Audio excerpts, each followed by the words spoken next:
que eu resolvi deixar aqui no ao vivo. Vamos ver se alguém aparece. Se alguém aparecer, já vai mandando aviãozinho, já vai compartilhando. Vamos falar sobre terapia de casal, terapia sistêmica de casal. Como é que funciona? Como que é o processo? Principalmente, o assunto principal aqui vai ser quando há infidelidade no casamento. E aí aquele casal resolve fazer terapia para ver se vai continuar junto ou se vão se separar. Um pouquinho antes de falar sobre a terapia de casal, vamos entender melhor como funciona a terapia sistêmica. Para quem não me conhece, eu sou psicóloga, sou mestre em psicologia do desenvolvimento humano. Eu sempre gostei muito de estudar as relações interpessoais. Eu sempre me interessei muito sobre como as pessoas se relacionam, desde criança, por que algumas pessoas se dão bem, outras não conseguem se entender. E lógico, isso tem a ver com a minha experiência em família. Na minha família, eu, meu pai e o meu irmão e a minha mãe, a gente tinha diferenças na maneira de se relacionar. Então eu ficava observando isso e eu achava interessante e eu queria entender melhor. Por que essas diferenças? Quando eu escolhi a minha profissão, né? Com 16 anos eu escolhi a minha profissão, queria ser psicóloga. E aí eu comecei a me aprofundar cada vez mais durante o curso em relações interpessoais, psicologia social e por aí vai. Quando eu comecei a atender em consultório, aí eu fui me aprofundar mais nas relações familiares. E aí foi onde eu encontrei a terapia sistêmica, a psicologia sistêmica, que vê o ser humano inserido nos seus diversos sistemas. Entende que o próprio indivíduo é um sistema e que está inserido em vários sistemas ao mesmo tempo. E que dependendo do sistema em que ele tá, no qual ele está vivenciando alguma experiência naquele momento, ele pode ter uma postura diferente. Então, o sistema ele interfere muito na nossa maneira de se relacionar. A gente se relaciona diferente quando está no trabalho, quando está com a família, quando está com os amigos, quando está numa instituição religiosa. E cada sistema, a gente tem um papel, tem uma posição, tem uma função. A gente tem algo para entregar nesse sistema, a gente quer receber algo desse sistema. Então, isso é o meu entendimento das relações quando eu atuo no consultório. Eu sempre olho para as pessoas que eu estou atendendo com esse olhar. Qual é o seu papel no seu sistema? Qual é o seu lugar? Qual é a sua hierarquia? O que você entrega? Qual é o que as pessoas esperam que você faça nesse sistema e o que você quer receber desse sistema? Essa é a minha visão. Então vamos lá. Já deu para esclarecer um pouco mais o que é a psicologia sistêmica e como é que é a terapia sistêmica. Agora, voltando aí para psicologia, para terapia de casal, na situação de infidelidade. Primeira coisa que a gente começa a conversar com esse casal é sobre o que é infidelidade, né? Quando duas pessoas se casam, elas têm muita expectativa sobre o que vai acontecer ali. Que relacionamento é esse? É um compromisso, na maioria das vezes, com a ideia de que vai ser um compromisso para sempre. E a infidelidade é um tema, assim, é um tabu, é um tema muito difícil de se lidar. E geralmente também, quando você se compromete com uma pessoa, você acredita que aquela pessoa vai ser exclusiva para você, que ela não vai estar buscando outras relações, porque ela está se comprometendo ali com você, né? Então, nesse momento da infidelidade e que o casal vai para terapia, ele tá tentando entender o que aconteceu, por que entrou uma terceira pessoa ali naquela relação, e ele precisa de ajuda, e essa ajuda vem do terapeuta, e nesse momento se cria como um triângulo. é necessário uma terceira pessoa ali para ajudar a melhorar a comunicação, ajudar a fazer esse entendimento. E o terapeuta, ele aparece como uma figura que traz segurança para que aquele casal consiga lidar com aquela situação difícil. O objetivo da terapia, nesse caso, é que aquele casal consiga voltar a se comunicar e haver um reencontro ali de duas pessoas que antes confiavam um no outro, que viam, que olhavam para a mesma direção, que tinham as mesmas ideias sobre o relacionamento e que agora não tem mais. Que agora, muitas vezes, eles chegam no consultório falando assim: eu não sei mais quem é você. Eu não te reconheço mais. E aí o terapeuta, ele tem que fazer esse papel de ajudar essas duas pessoas a se reconhecerem novamente, a se reencontrarem, para ver com os olhos assim, com olhos mais da realidade, de quem é cada um ali, se é possível recomeçar, se é possível continuar aquela história ou não, se não é mais possível. Aí eu pergunto para vocês aí, quem tá aí comigo, quem tá assistindo, o que é infidelidade para você? Eu vou dar alguns exemplos e eu quero que você reflita se isso para você é infidelidade ou não. Você chamar uma amiga ou um amigo para um happy hour a dois é infidelidade? Contar a sua intimidade para algum colega de trabalho? Enviar uma mensagem erótica? Receber nudes? Participar de uma comunidade que fica falando sobre fetiches? Isso é infidelidade? Ter uma conta secreta no Facebook ou no Instagram? Se masturbar vendo vídeo pornô? Trocar e-mails com desconhecidos sobre algum desejo, alguma coisa, um fetiche? Manter aplicativo de relacionamento é infidelidade? A intimidade, para você, a intimidade requer uma transparência total da vida do outro, tipo eu poder olhar o celular do outro, ter a senha de e-mail do outro. Para você, intimidade é necessário ter isso? É importante essa transparência total?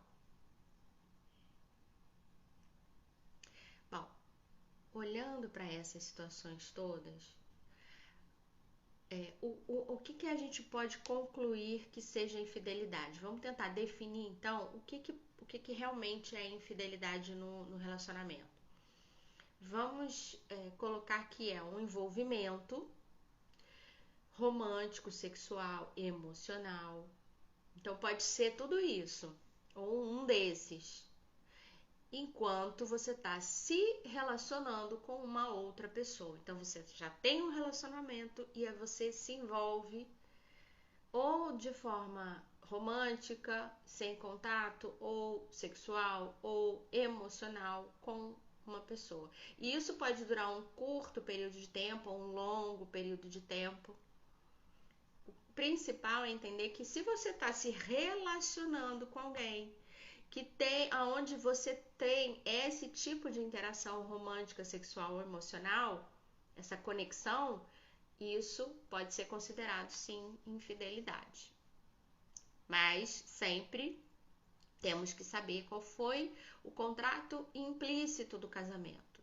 Tem contratos implícitos e contratos explícitos. Eu já até fiz um vídeo sobre isso aqui. Deve estar aí no feed. E esse contrato diz o seguinte: tem coisas que são permitidas e tem coisas que são inadmissíveis. Se a infidelidade é inadmissível, então esse envolvimento é inadmissível. É considerado, sim, uma infidelidade. O rompimento, né, dessa exclusividade emocional, ele pode ser presencial ou virtual. Então, de alguma forma, a pessoa está rompendo com a exclusividade. E ela está dedicando para uma outra pessoa amor, afeto e contato, e que também pode se transformar num contato físico, quando começa no virtual. Então, independente de ser virtual ou presencial, há ali uma conexão íntima com uma outra pessoa, tá? Então, isso daí a gente pode considerar quebra do contrato do casamento, daquele contrato implícito, do que é permitido, do que é inadmissível. O que leva uma pessoa a ser infiel? Vamos olhar para algumas causas aqui, tá?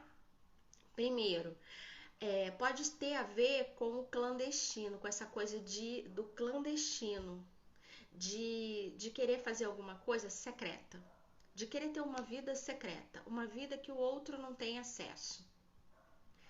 Isso tem a ver com impulsividade e baixo autocontrole.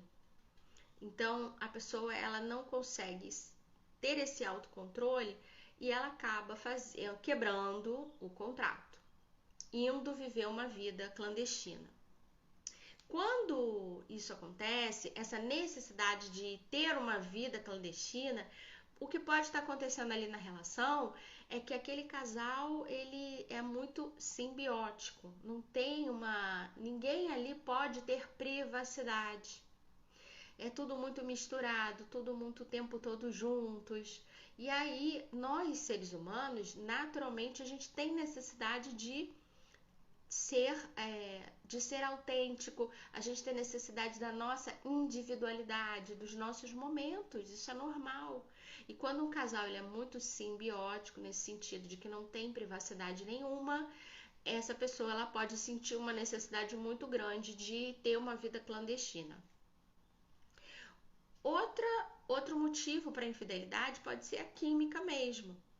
Tem uma química com outra pessoa. Isso tem explicação? A gente pode prever quando vai ter química, quando vai ter... Não dá para prever. Isso tem a ver com desejos inconscientes, tem a ver com fantasias de cada um, tem a ver com coisas muito profundas que muitas vezes nunca foram faladas, nunca se tomou a consciência. E aí, quando você se depara com aquela outra pessoa na sua frente, surge uma eletricidade, surge uma atração, alguma coisa ali naquela pessoa que eu não consigo evitar de querer estar perto. Isso é a tal da química. Mas não tem muito como prever com quem você vai ter ou com quem você não vai ter química, não. Outra causa da infidelidade é um envolvimento emocional, com alguém que te dá um suporte num determinado momento, te fala uma coisa diferente, te traz uma visão diferente de algum problema que você está vivendo, alguma questão profunda que você está vivendo. Esse envolvimento emocional, ele tem a ver com sempre, né, assim, na maioria das vezes, com o sentimento de abandono dentro do casamento. Então, a pessoa que ela não consegue se envolver mais emocionalmente com seu parceiro ou com sua parceira, acaba buscando esse envolvimento, buscando essa validação, esse acolhimento em outra pessoa, fora do casamento. Então, isso às vezes não tem a ver tanto com química, nem com sexualidade, mas com necessidade de se sentir acolhido, porque dentro do casamento está se sentindo abandonado. Pode ter a ver também com uma disfuncionalidade do casal. Então, um casal que é disfuncional, aonde tem muita briga, muito desentendimento, muitas pessoas, um machucando o outro, aí tem um momento que eu preciso de uma pausa, eu preciso me sentir em paz, em equilíbrio e tranquilidade com uma outra pessoa. E aí busca isso, porque dentro do casamento é tudo muito disfuncional. Outra causa, um amor novo, versus o velho amor. Quer dizer, eu já tô ali há muito tempo naquela relação e eu quero algo novo na minha vida. Eu quero sentir uma coisa nova. Eu quero ter aquela paixão. Eu quero me sentir de novo toda aquela emoção dos primeiros momentos ali com alguém novo. Também pode ser um motivo para ir buscar, que tem a ver com baixo autocontrole, que tem a ver com impulsividade. Pode ser um contra-ataque também, uma hipercompensação para rebater e alguma situação que está acontecendo ali no casamento que está gerando uma raiva muito grande, porque ali tem uma convivência nociva. Então, de novo, essa questão do abandono, né, pode gerar raiva. E aí, já que eu estou sendo abandonada aqui, eu vou buscar alguém que me acolha, que me dê a atenção, o carinho, a validação que eu necessito. Né? Ou se eu tô passando por uma situação no casamento em que eu tô tendo que me entregar demais e não tô recebendo nada, por exemplo, uma doença grave dentro do casamento, um dos dois tá muito doente. Então, tem um parceiro ali que fica só se doando, cuidando, resolvendo tudo, dando apoio emocional, é uma fonte inesgotável para o outro que está muito doente. Chega um momento que essa pessoa ela pode querer receber isso de alguém, porque ela pode começar a se sentir muito esvaziada e querer receber isso de alguém. Aí, quando abaixa o autocontrole e impulsividade, isso pode levar à infidelidade. Tá? Então, necessidades insatisfeitas, né? Você tá no casamento disfuncional, onde todas as suas necessidades acabam não sendo supridas, você não se sente acolhido, você sente que aquilo que você precisa do outro, ele não consegue te oferecer. Aí tem a ver com as linguagens do amor. Eu já fiz um vídeo também, tá lá no meu YouTube, sobre linguagens do amor, que é quando você consegue oferecer para o outro aquilo que o outro necessita para se sentir amado. Tem pessoas que gostam muito de toque, tem pessoas que gostam muito de presentes, tem pessoas que gostam muito de ajuda no dia a dia, tem pessoas que necessitam muito de palavras de incentivo. Então, cada um vai ter a sua maneira de se sentir amado, vai olhar aquele comportamento do outro e vai se sentir amado. E essa linguagem, às vezes, quem está ali no casamento não consegue perceber qual é a linguagem que o outro quer. Aí as necessidades não são supridas. Então, num casamento onde um acha que dar amor é ser útil, ele vai estar sempre ali se oferecendo para ajudar, se oferecendo para fazer as compras, se oferecendo para resolver um problema. Mas se a outra pessoa ela acha que receber amor é toque, ela não vai ter as suas necessidades atendidas. Então tem que ter um equilíbrio, tem que ter. E a gente sempre oferece muito aquilo que a gente gosta de receber. Mas a gente tem que perceber o que o outro gosta para a gente ir equilibrando isso daí. Como que a terapia sistêmica de casal vai ajudar então esse casal? Primeiro, vai ajudar eles a tomar consciência dos traços difíceis de personalidade de cada um, né? Por exemplo, baixo autocontrole, baixa disciplina, intransigência, possessividade, falta de empatia. E aí colocar nome para isso e também entender como é a terapia sistêmica vai ajudar esse casal a entender as origens dessa estrutura de personalidade. Da onde vem isso e por que não é possível ser diferente. Isso é muito importante, porque muitas vezes as pessoas acreditam que ele é assim porque ele é mau, ele é assim porque ele não tem vergonha, ele é assim porque ele não consegue ser uma pessoa melhor. E, na verdade, é uma estrutura de personalidade que a gente não escolhe muito. A gente vai criando isso dentro do nosso contexto familiar, naquilo que é possível. Porque a gente vive coisas e a gente tem que lidar com essas coisas ali na infância. Para poder ir crescendo, a gente vai construindo características para lidar com aquele contexto. Então, isso, a terapia sistêmica ajuda muito. Ela ajuda o casal também a entender os seus padrões de comunicação difíceis. Quer dizer, muitas vezes a gente tem vícios na hora de se comunicar, de comunicar o que a gente quer, ou a gente não sabe pedir, a gente fica achando que o outro tá vendo que a gente tá precisando, aí a gente não pede, mas o outro não tá vendo, aí a gente cobra, mas o outro se sente assim, ele fica se sentindo culpado porque ele não consegue ver o que o outro precisa, enfim.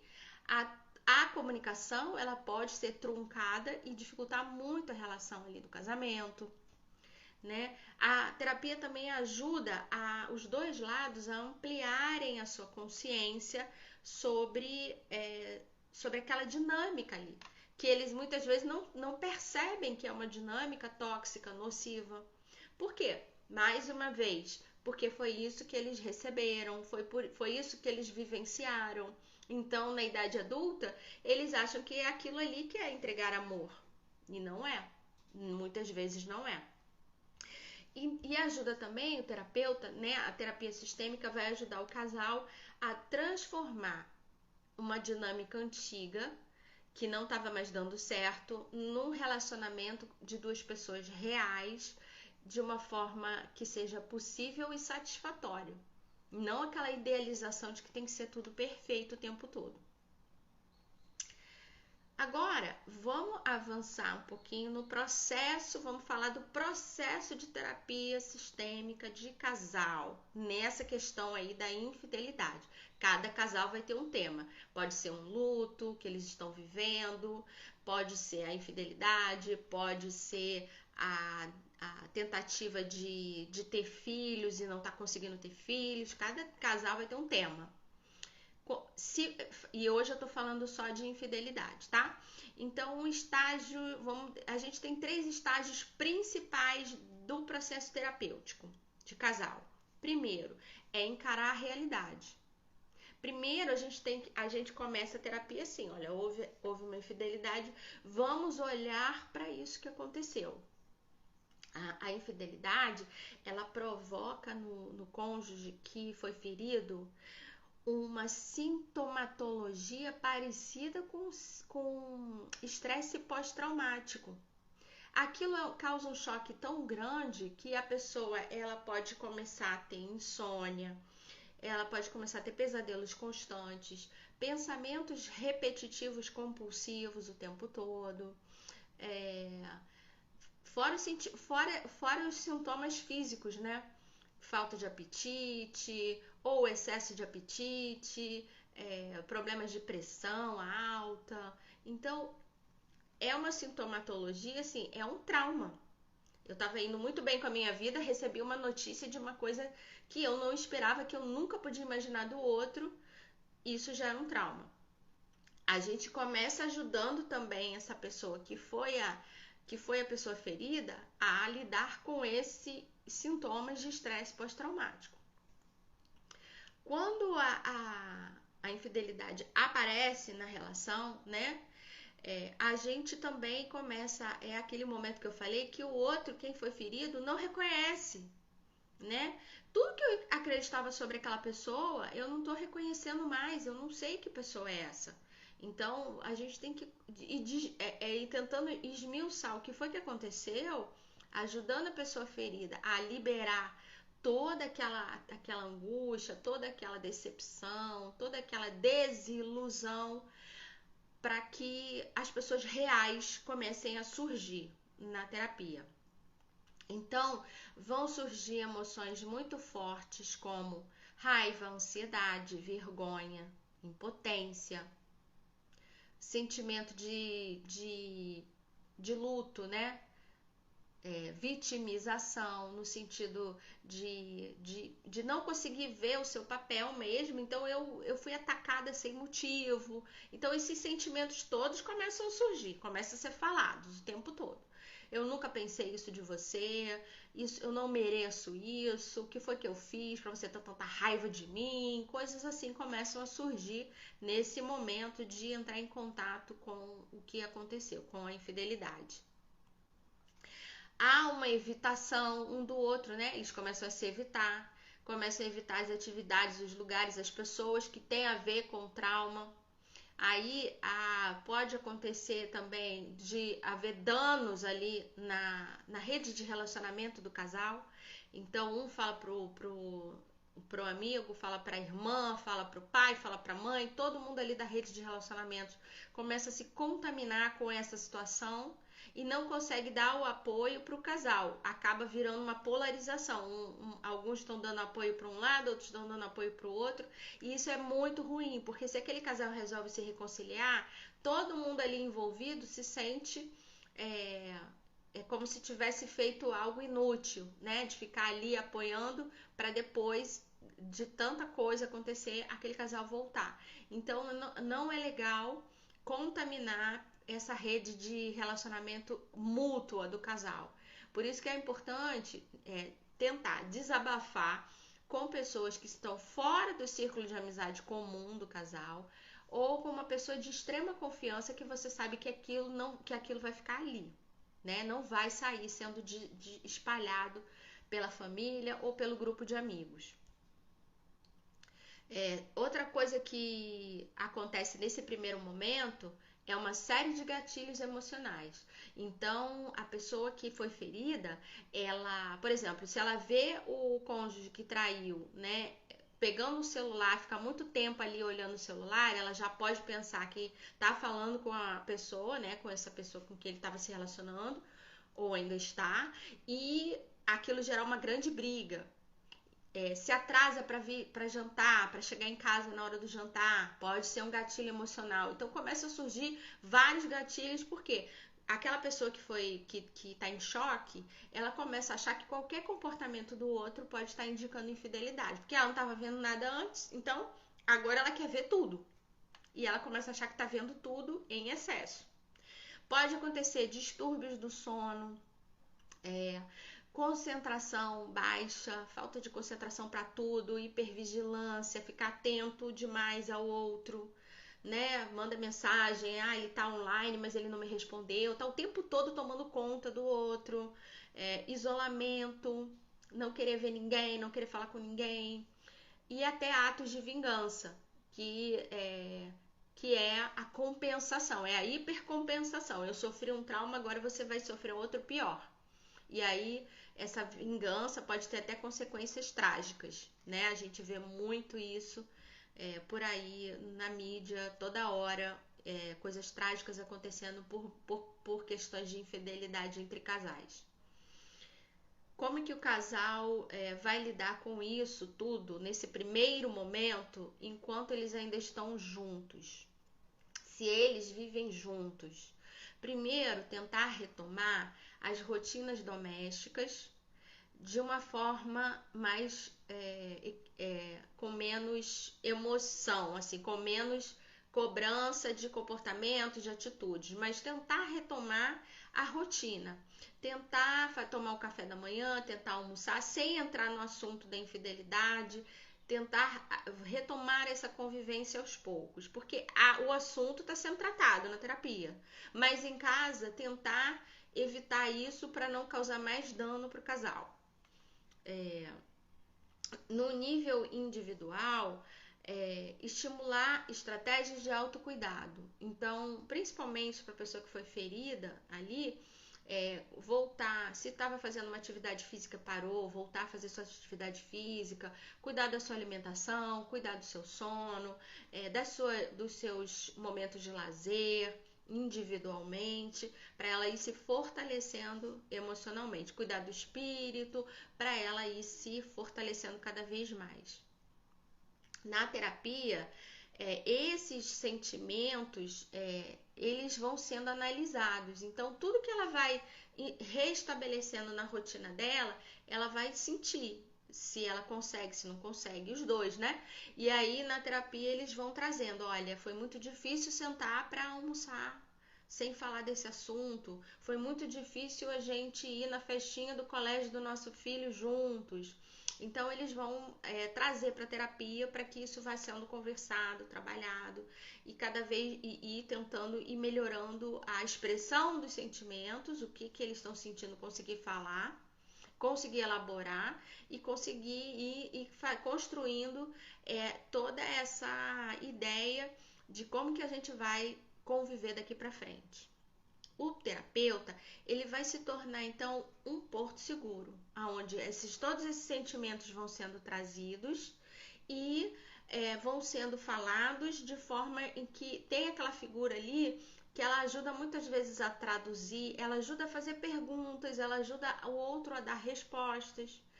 Porque quando a gente está muito ferido ou quando a gente está com muita culpa, é difícil falar.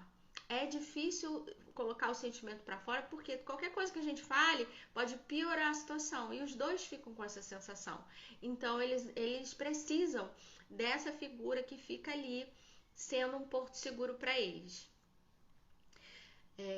Aí, mais uma vez, é muito importante preservar essa rede de apoio, que são a família e os amigos, para que isso não cause danos para o casal depois, se eles resolverem se separar ou se eles resolverem continuar juntos.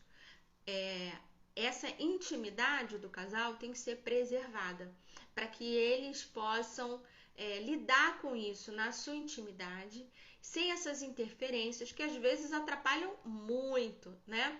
Pode ter aquela amiga que vai falar, olha, se vinga, faz isso, faz aquilo, ou aquele amigo que fala, realmente você tem que arrumar outra pessoa, vamos sair, vamos... E aí atrapalha o processo que está acontecendo ali entre os dois, de tentar se ver, se reencontrar, se olhar com um olhar diferente.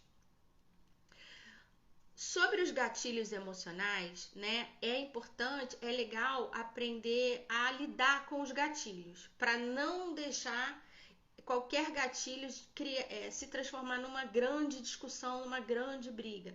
Então, conseguir identificar os gatilhos e parar e falar para o outro, olha, isso para mim, isso que você está fazendo agora, me deixa tenso, isso me deixa num estado, eu não consigo falar sobre isso agora. Ou pode até usar a tática do vermelho e do amarelo, que é, olha, eu agora estou no estado amarelo, isso que você está fazendo está me deixando no estado amarelo, já não estou legal. Que é aquele exemplo que eu dei, a pessoa está ali com você e começa a olhar muito o celular, e aquilo pode ser um gatilho, porque pode dar a sensação que está falando com o amante ou a amante. Então, falar, verbalizar, olha, isso que você está fazendo agora é um gatilho para mim, eu já estou no estado amarelo. Se você continuar, eu não sei se eu vou conseguir controlar a minha raiva. Falar mesmo. E aí o outro, ele vai percebendo quais são os comportamentos que ele tem que fazer, que ele tem que regular um pouco mais, para ajudar. Porque o objetivo ali é encerrar o ciclo, né, de brigas, de cobranças, de vitimização e de culpa. E entrar num outro momento de mais entendimento, de mais comunicação e de se olhar com mais verdade, né? Quem está ferido, quando tem um acesso de raiva, esse acesso de raiva, ele traz uma sensação de poder. Eu estou dizendo, eu quero que você veja tudo que você fez comigo. E aí tem aquele excesso de raiva. E isso dá uma sensação de poder naquele momento, mas afasta mais. Cria uma barreira a mais de comunicação. Então, controlar os gatilhos, saber manejar melhor os seus gatilhos, vai ajudar a você se preservar mais no seu emocional, de não ficar mergulhando nessas emoções, e vai ajudar a melhorar essa comunicação, para se chegar a uma conclusão mesmo do o que deve ser o futuro do casal. Deixa eu ver se tem alguma pergunta aqui. A Paula, oi Paula. Paula falando aqui que queria ter me conhecido antes. Mas é assim, às vezes não é possível, e o importante é que chegue esse momento de solução, né? De buscar uma solução de verdade. E às vezes a gente busca num lugar, encontra um pouco. As pessoas ajudam sempre no que é possível. Os terapeutas vão ajudar sempre no que for possível para eles. A gente sempre ajuda até onde a gente foi. Eu digo isso. Então, todo terapeuta vai tentar te dar alguma ajuda. Mas se não for aquele terapeuta, você busca outro, até que você vai encontrar aquela pessoa que realmente vai te dar uma visão que vai te ajudar a encerrar, a concluir. Não tem problema, isso acontece, né? Mas se não foi possível, né? Mas a gente busca até conseguir ter uma vida mais leve. Isso que é importante. Continuando aqui, sobre os gatilhos e sobre a expressão da raiva, né? O mais importante é lembrar que você continua sendo amado por outras pessoas. Às vezes aquela expressão da raiva é uma tentativa também de fazer o outro voltar a ser o que era e te dar aquele amor que você necessita. Mas é importante lembrar que você tem uma rede de pessoas que te amam. E às vezes naquele momento ali da terapia, naquele momento da crise, aquela pessoa que você ama não pode te corresponder. Mas você vai encontrar, sim, fonte de amor em outras pessoas, em outras situações e em outros lugares. Então não esqueça isso. No estágio 2 da terapia de casal, a gente começa a olhar o significado da infidelidade. Quer dizer, eu já entendi, eu já vi o que aconteceu, eu já entrei em contato com os meus sentimentos, com a minha raiva, com a minha frustração, com a minha decepção, o outro com a culpa, né, com tudo que aconteceu, por que ele tá ali naquele momento. E agora vamos entender o real significado da infidelidade. Tem algo por trás ali, né? Que está sendo falado. Tem algo que está dizendo sobre o relacionamento. Então vamos entender isso, né? Como é que foi que isso aconteceu? O que a gente faz para que isso não aconteça novamente, né? Ou ali naquela relação ou em outros relacionamentos que venham depois. Então, nessa hora é hora de aumentar os comportamentos positivos e deixar o desejo de punir para trás. Porque o desejo de punir é o quê? É o desejo de fazer justiça, é o desejo de compensar, de ter uma compensação. Que muitas vezes o outro, você não vai conseguir ter essa compensação do outro. Por isso que é importante entender os motivos. Porque quando, de repente, aquela infidelidade ali, ela tem um significado justamente de trazer uma compensação para quem traiu. Então, a pessoa que traiu, ela já estava se sentindo lesada ali naquela relação. Que foram os motivos que eu falei lá no início, que podem levar à infidelidade. Ela já estava se sentindo com necessidade de compensar alguma coisa. E aí, quando ela trai, é aquele momento que ela se sente compensada. Aí vem o outro e quer uma outra compensação para ele. E isso não vai ter fim. Então, tem que tentar encerrar esse sentimento de punir o outro e realmente entender os porquês, né? Um bom exercício para fazer nesse momento é olhar para como estava a relação antes da crise. O que acontecia antes? Né? Isso vai te ajudar a olhar os pontos frágeis da relação. Se você conseguir, agora que a crise veio, você pode ir lá atrás e falar: espera aí, eu achava que estava tudo bem. Para mim estava tudo bem. Aí o outro vai falar: não estava tudo bem. Eu me senti assim, aconteceu isso, você não percebeu, eu falei aquilo, aí você teve essa atitude, você lembra dessa época? E aí você, que não estava conseguindo ver, você vai conseguir ver. O que foram os fatores externos que levaram a isso? Aconteceu alguma coisa fora do casamento, da relação, que levou aquilo? Pode ser um luto, pode ser, como eu falei já também, uma doença grave, pode ser uma mudança radical de trabalho da pessoa, né? Uma pessoa que estava sempre em casa todo dia no final do dia essa pessoa estava em casa, consegue um trabalho que ela tem que ficar 6 meses viajando. Isso pode gerar uma infidelidade. Houve uma ruptura grande. Quem está indo fazer o que tem que fazer, no caso aí desse exemplo, tá achando que tá fazendo um bem para a relação, tá contribuindo para a família. Mas quem fica sozinho pode ficar com uma sensação de abandono.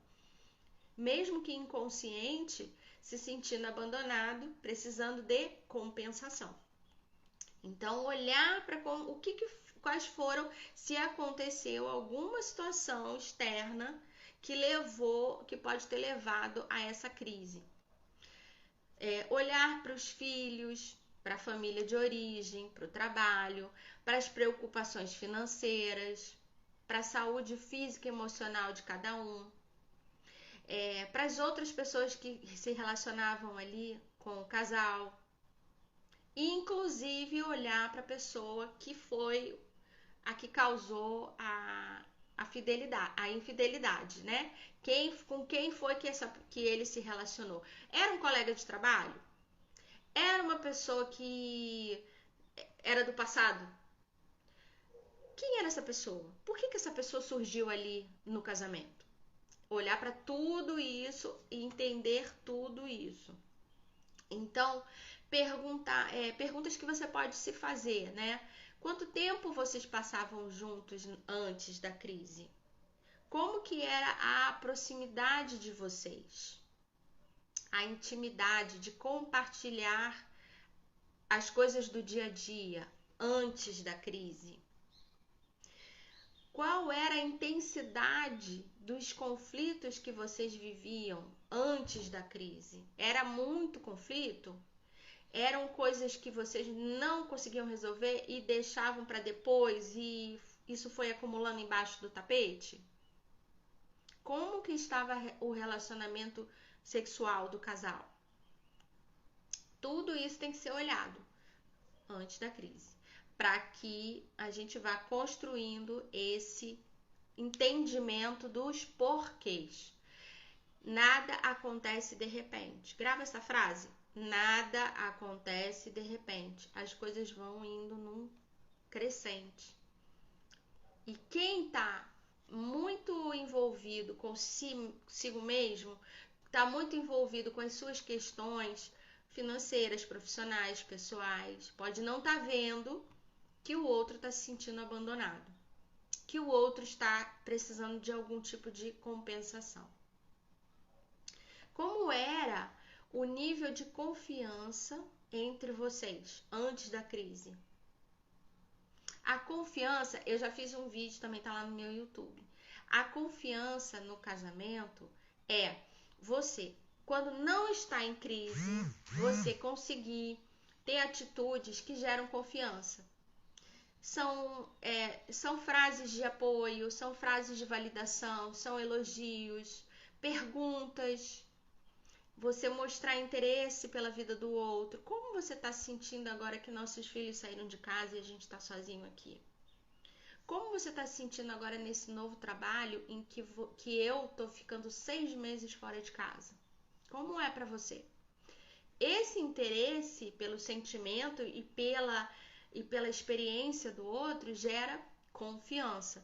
Quando vem a crise, é mais fácil sair da crise quando o casal tem essa relação de confiança. Então, olha para o passado, olha lá para trás antes da crise e responde essa pergunta. Como era a confiança entre vocês? Já falei, né, sobre o que diminui a confiança. Não conversar. Quando não se tem muita conversa, mas nesse nível, né, que eu tô falando. Como você se sente, como você está, como é isso para você. Aí isso vai diminuindo a confiança. Tinha alguma coisa assim de tratar o parceiro ou parceira como criança que tem que ser educada? Isso gera muita falta de proximidade, de confiança também, né? Quando um trata o outro como criança, o que ele faz? Ele se responsabiliza mais, ele se dedica mais, ele que tem que resolver os problemas, ele que tem que dar as soluções, ele que tem que dizer o que tem que ser feito. E o outro que fica na posição de criança se sente mais incapaz, se sente menos competente, se sente menos visto, se sente menos valorizado e, claro, sabe que é um adulto, mas que não consegue estar ali no relacionamento como adulto. Se acontecia isso, Isso também pode ter sido um pano de fundo que levou à infidelidade. Tinha interesse nos interesses do outro. Então, o meu parceiro, ele gosta muito de futebol. E ele vai aos jogos, ele assiste os jogos, ninguém pode interromper ele quando ele tá vendo o jogo, mas eu odeio, não me interessa, eu não quero saber, não tô nem aí. Se você tá num relacionamento íntimo com alguém, algum interesse você vai ter que ter no interesse do outro. Por quê? O interesse do outro faz parte dele e você tem que demonstrar que você se interessa por ele, por ela.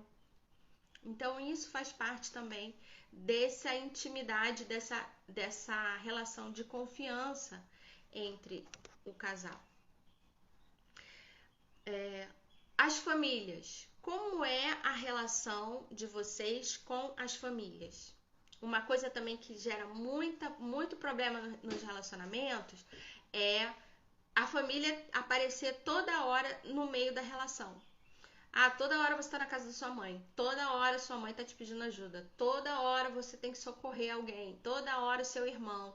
Quando o casal tá sempre falando da família de um do outro, tem alguma coisa errada. Significa que eles ainda não saíram da família de origem, ainda não conseguem se relacionar dentro daquele novo sistema que foi formado ali. Então olha para isso também é importante. Como é que é a relação de vocês com as famílias? Uma pergunta que a gente sempre deve fazer. Sabendo de tudo que eu sei agora, depois que vocês responderem essas perguntas, olhando para antes da crise, sabendo do que eu sei agora, será que tem alguma coisa que eu poderia fazer diferente para gerar mais confiança? Aí é o momento de que você toma consciência do que faltou, do que gerou aquela necessidade de compensação, aquela sensação de abandono. Hoje, você consegue fazer diferente com essa consciência? E aí, durante a terapia, o que o terapeuta observa nesse segundo estágio em que as pessoas estão tomando consciência das causas da infidelidade?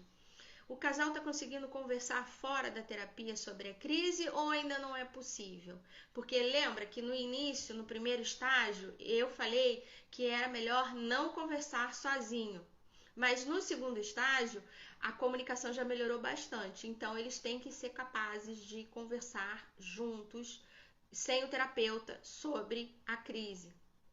De uma forma diferente, já com mais escuta, com menos impulsividade, com menos raiva.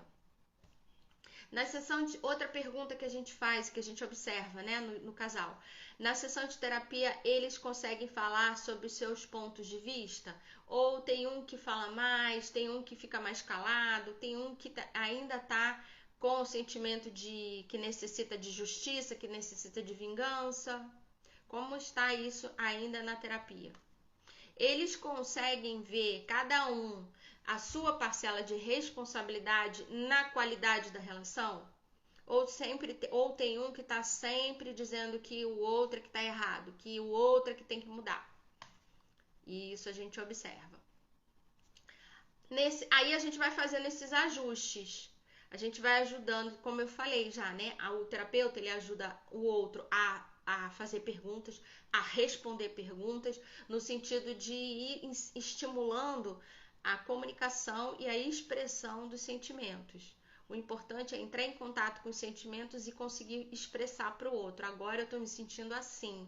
Agora eu gostaria de que a nossa relação tivesse tido isso.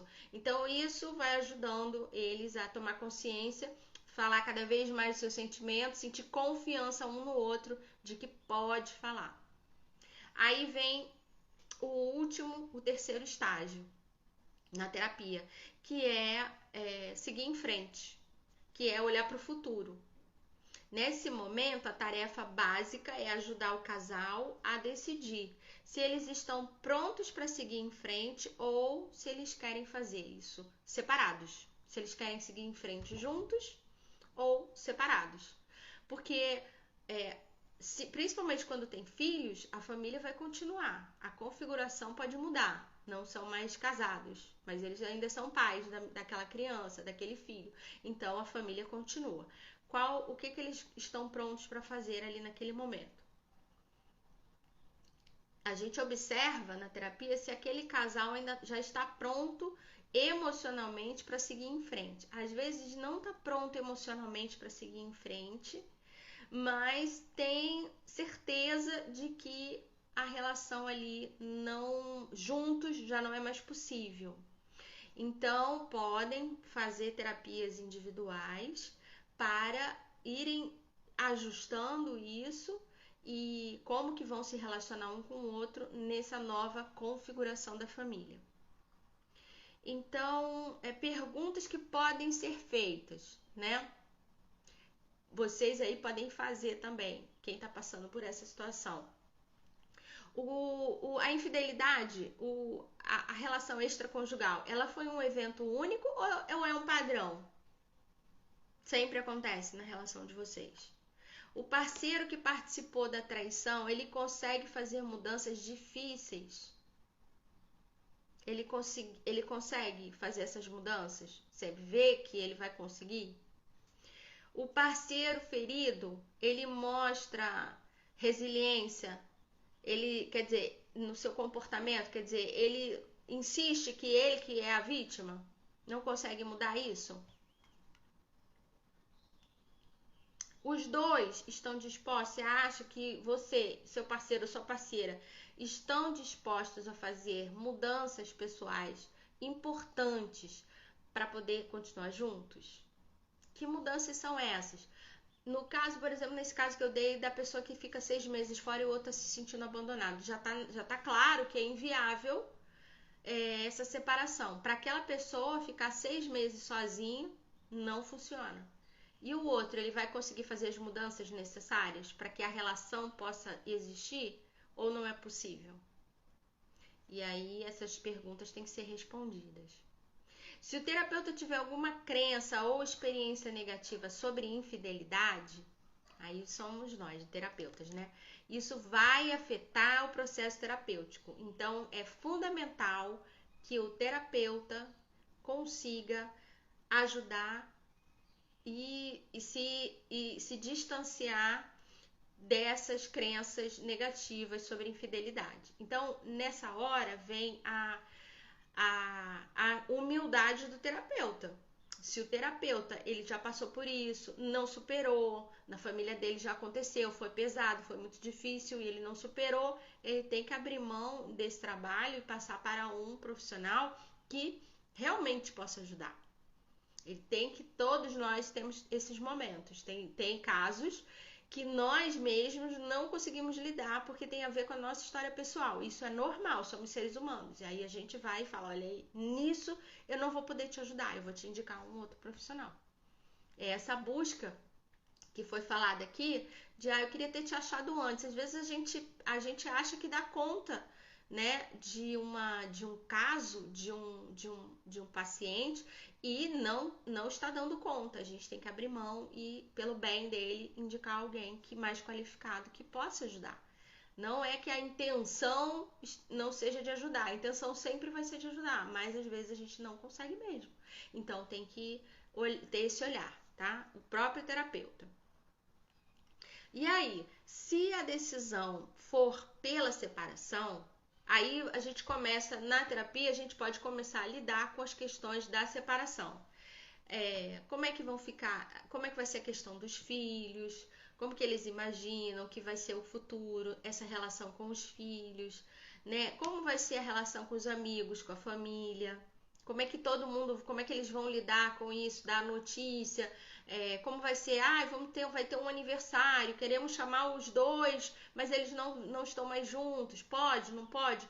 Passar isso para os amigos, para a família, como é que está sendo, é bom, né? As questões práticas do dia a dia, conseguir conversar sobre isso, sentir confiança para conversar. A casa, quem vai ficar com a casa, quem vai ficar com o carro, como é que vai ser isso, pensão e tal.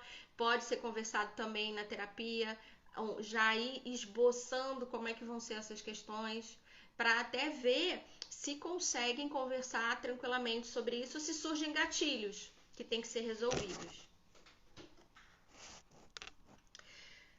O fim do casamento, de novo, não é o fim do sistema familiar, nem é o fim da história construída. Por favor, para com esse negócio de chamar um de falecido, falecida. Por favor, não. Quando a gente tenta matar uma experiência da gente do passado, a gente também mata toda a força que a gente ganhou com aquela experiência. A gente nega tudo aquilo. Eu não quero nem lembrar que aquilo aconteceu. Não, é importante guardar na memória, guardar no coração, se perdoar pelas coisas que não conseguiu fazer porque não foi possível, se perdoar também pelas coisas que não conseguiu ver, pelas coisas que não conseguiu dizer, porque não foi possível, porque você tinha uma outra consciência naquela época e não foi possível naquela época. A pessoa que você é hoje faria diferente, mas naquela época não foi possível. E hoje, com esse aprendizado, você vai poder fazer diferente. Mas você não pode matar essa experiência dentro de você, dizer que não aconteceu, tá? Uma boa forma de terminar a terapia é escrevendo uma carta um para o outro, falando sobre o caminho dos dois e os desejos que tem um para o outro dali para frente. É uma boa forma, né, de encerrar de forma pacífica, de forma amorosa, entendendo que todo mundo foi bom para todo mundo. Mesmo quando as coisas são ruins, a gente tem que olhar os pontos positivos que aquela relação trouxe. E nesse sentido, nesses momentos, aquela pessoa foi boa. Bom, e aí vem no final da terapia também pode vir um questionamento de e se essa pessoa resolver continuar com o amante, realmente criar um relacionamento sério com esse amante aí. Aí aceitar a escolha do outro, aceitar, mesmo que você veja que aquela pessoa ali te machucou, que foi alguma coisa desleal, às vezes é alguém da rede de relacionamento ali do casal, né? É uma escolha do outro. E aí, naquele momento no final da terapia, você já tem consciência de que vocês dois são diferentes, estão trilhando caminhos diferentes e precisam trilhar caminhos diferentes. E agora cada um vai fazer suas escolhas e eu preciso. Ai, mas e aquela história, Carla, de quando tiver uma festa de aniversário, que chamarem os dois e ela vai estar com aquele homem? Ou ele vai estar com aquela mulher. Aí você vai colocar os seus limites. Eu preciso colocar limites em mim. Eu não quero participar, eu não quero ver. Não tem problema. Mas aceita a escolha do outro. É a vida dele agora separado de você. Vai fazer as escolhas que ele quiser e não há nada que possa ser mudado em relação a isso. Nesse final de terapia, no final desses 3 momentos aí que eu trouxe agora para vocês, né? A ideia é que pontes tenham sido construídas, que os muros tenham sido derrubados e pontes tenham sido construídas, né? De entendimento, de empatia, de compaixão um com o outro e compaixão cada um consigo mesmo, de que aquilo ali foi o que foi possível e que toda essa vivência precisa ter agora um lugar no meu coração para que eu possa seguir em frente. Tudo que a gente não resolve, não finge que não aconteceu, que a gente nega, que a gente tenta excluir, cresce dentro da gente e vira doença, e vira angústia, ansiedade e até doenças físicas. Então, quando a gente bota para fora, fala, organiza, dá um sentido, aquilo se acalma e a gente tem força para seguir em frente. É isso aí. Tá bem, falei tudo que eu queria falar.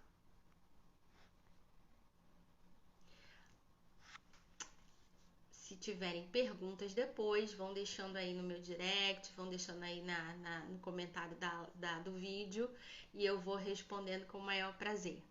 Até o próximo vídeo.